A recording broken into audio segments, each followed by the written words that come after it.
प्रिय विद्यार्थियों, कैसे हैं आप लोग।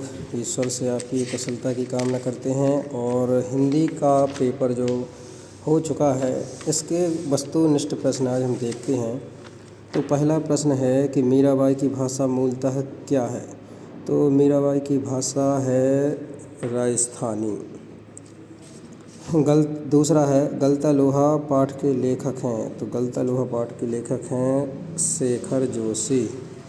तीसरा प्रश्न है जामुन के पेड़ के नीचे दबी हुई आदमी का गद्य संग्रह था। ये था ओस का फूल। अगला है रचना के आधार पर वाक्य के प्रकार होते हैं। ये होते हैं रचना के आधार पर 3 प्रकार के वाक्य। नीर भरे नित प्रति रहे तव न प्यास बुझाए में अलंकार है। इसमें है विशेष योक्ति अलंकार। कारण के होते हुए भी जहाँ काम ना हो रहा हो वहाँ विशेष योक्ति अलंकार होता है। इसके बाद है किसी सामग्री से उसकी अशुद्धियों को दूर कर उसे पठनीय बनाना कहलाता है संपादन। इसके बाद है गीत गोविंद के रचयिता हैं जयदेव। अब आते हैं प्रश्न क्रमांक 2, रिक्त स्थानों की पूर्ति कर लिखिए। पहला है कि मर्सिया का अर्थ क्या होता है। तो खालिस्तान। मर्सिया का अर्थ खालिस्तान है, तो इसका सही आंसर होगा शोक गीत। दूसरा खालिस्तान है अपू के साथ 2.5 साल पाठ का हिंदी भाषांतर खालिस्तान ने किया। ये किया था सत्यजीत रे। तीसरा खालिस्तान है रीतिकाल का प्रमुख रस। खालिस्तान है श्रृंगार रस। रीतिकाल का प्रमुख रस है। चौथा रिक्त स्थान है पेट में चूहे कूदना में। खालिस्तान शब्द शक्ति है। इसमें है लक्षणा शब्द शक्ति।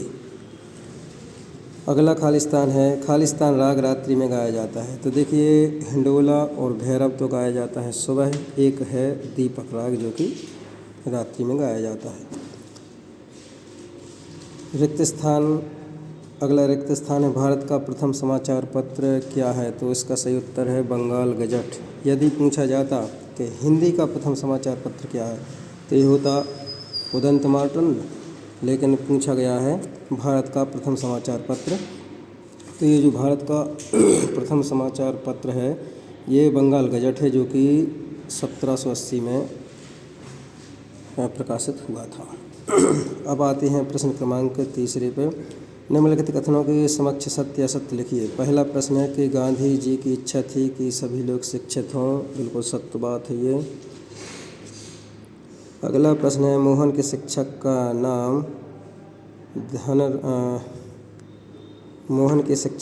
नाम धनराम था। ये असत्य है।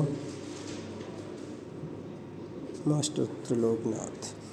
तीसरा है प्रत्यय किसी शब्द के पीछे जुड़ते हैं। सत्य है।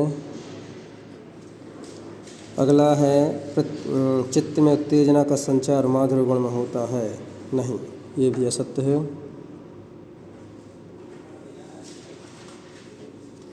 अगला है पाताल पानी रेजाड़ी पानी और पालर पानी के नीचे स्थित होता है। ये सत्य है। अगला प्रश्न है जन संचार की अपेक्षा सीमित होता है। ये असत्य है।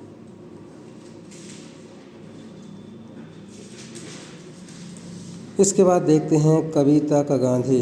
सही जोड़ी का मिलान कर लिखना है। तो कविता का गांधी कहलाते हैं भवानी प्रसाद मिश्र। तो ये हो गए पहला, कविता का गांधी भवानी प्रसाद मिश्र। अगला है कि रत्नाकर ने निर्मित कर दी स्वर्ण सड़क। तो स्वर्ण सड़क ये हो जाएगा आपका दूसरे का। तीसरा अनुस्मारक क्या कहलाता है। अनुस्मारक को रिमाइंडर कहते हैं। रिमाइंडर। तो इसका ये हो जाएगा तीसरा। चौथा है विदाई संभाषण। तो विदाई संभाषण है शिव शंभू की चिट्ठी। चौथा हो जाएगा विदाई संभाषण शिव शंभू की चिट्ठी। पीपर पाथर पूजन लागे। इसमें पा शब्द की बार बार पुनरावृत्ति हो रही है, तो यहाँ अनुप्रास अलंकार होगा। तो 5 में ये हो जाएगा आपका अनुप्रास अलंकार। इसके बाद है भरतनाट्यम। जी हाँ, भरतनाट्यम ये है तमिलनाडु। तो अपन 6वीं का हो जाएगा भरतनाट्यम।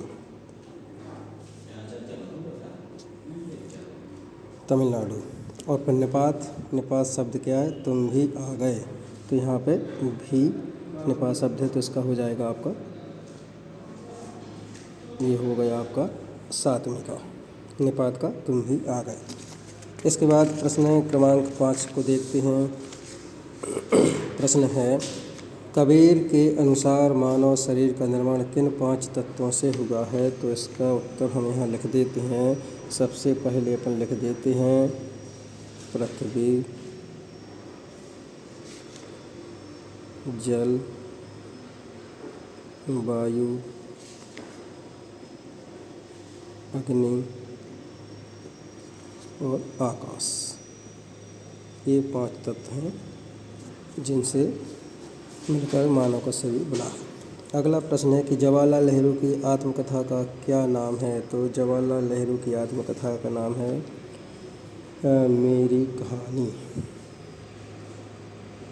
मेरी कहानी। कलाम का सिपाही किस विधा के अंतर्गत लिखी है? ये लिखी है, ये है जीवनी है ये, और ये इसके लेखक है अमृत राय, जो कि लिखी गई थी मुंशी प्रेमचंद जी के लिए।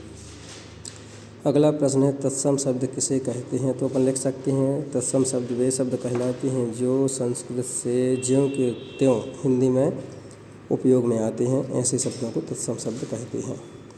आलो अंधारी मूल रूप से किस भाषा में लिखी गई? तो ये लिखी गई थी बांग्ला भाषा में। और शब्दकोश क्या है? तो हम लिख सकते हैं शब्दकोश एक बड़ी या फिर ऐसा ग्रंथ, एक बड़ी सूची या फिर ऐसा ग्रंथ जिसमें शब्दों की वर्तनी, उनकी उत्पत्ति, अर्थ, परिभाषा का सन्निवेश हो, तो इसे हम शब्दकोश कहते हैं। अब विद्यार्थियों, आप लोग बताएं कि आपके कितने वस्तुनिष्ठ सही हैं।